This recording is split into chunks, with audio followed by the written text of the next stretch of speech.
आज बनवणार आहोत आपण काळं मटण. तर इथे आपण पाव किलो मटण घेतलंय. त्यात मीठ आणि हळद टाकून मॅरिनेट केलंय अर्धा तास. ते आता आपल्याला उकडायला टाकायचं आहे. तर इथे मी घेतली कोथिंबीर, अद्रक, जिरे, लसूण, धने आणि खोबरं. तर इथे त्याची पेस्ट तयार करून घेतली. तर फोडणीला आपल्याला घ्यायचं तेजपत्र, दालचिनी, 2 लवंग, 2 मिरे, कांदा, जिरे, आपला कढीपत्ता आणि मोहरी. तर हे आपल्या एका कुकरमध्ये घ्यायचं आहे.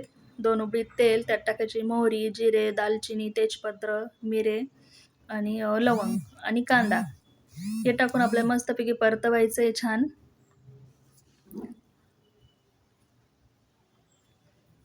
ते छान परतून घ्यायचं आहे. मग त्यात आपल्याला टाकायचं आपलं हिरवं वाटण आणि छानपैकी परतून घ्यायचं आहे.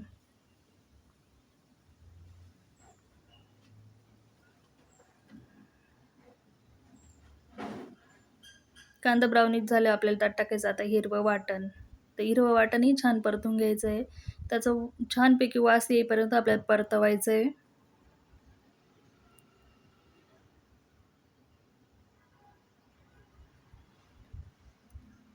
छान परतून घ्यायचं आहे आपल्याला वाटण.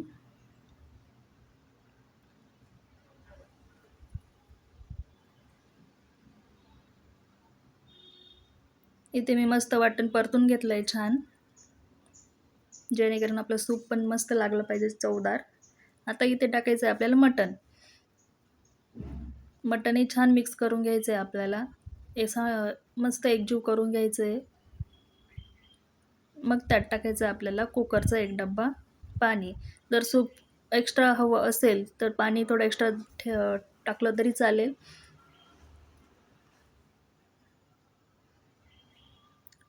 आता कमी गॅसवर मी आता 8 शिट्ट्या काढून घेणार आहे कुकरच्या. 8 शिट्ट्यांमध्ये छान मटण शिजतं.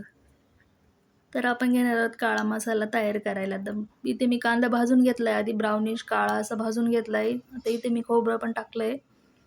खोबरं पण छान भाजून घेतलं आहे. कांदा पण दाखवते मी कसा भाजला आहे ते.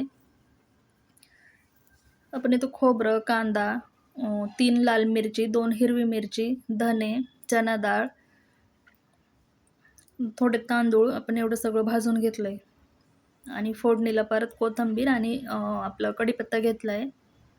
कांदा असा भाजून घेतला आहे, थोडा काळपट. आता याचं करणार आहोत आपण वाटण. इथं आपलं वाटणही रेडी आहे, मटण पण शिजलेलं आहे. आता आपण घेणार लाल तिखट, गरम मसाला, मीठ आणि हळद. हळद थोडीशी टाकायची कारण आपण मॅरिनेट करायला टाकली होती. इथं टाकली आपण फोडणीला कोथिंबीर, कढीपत्ता. बाकी मसाले पण ॲड करायचे. काळा मसाला पण आपल्याला ॲड करायचा. छान परतवून घ्यायचं आहे.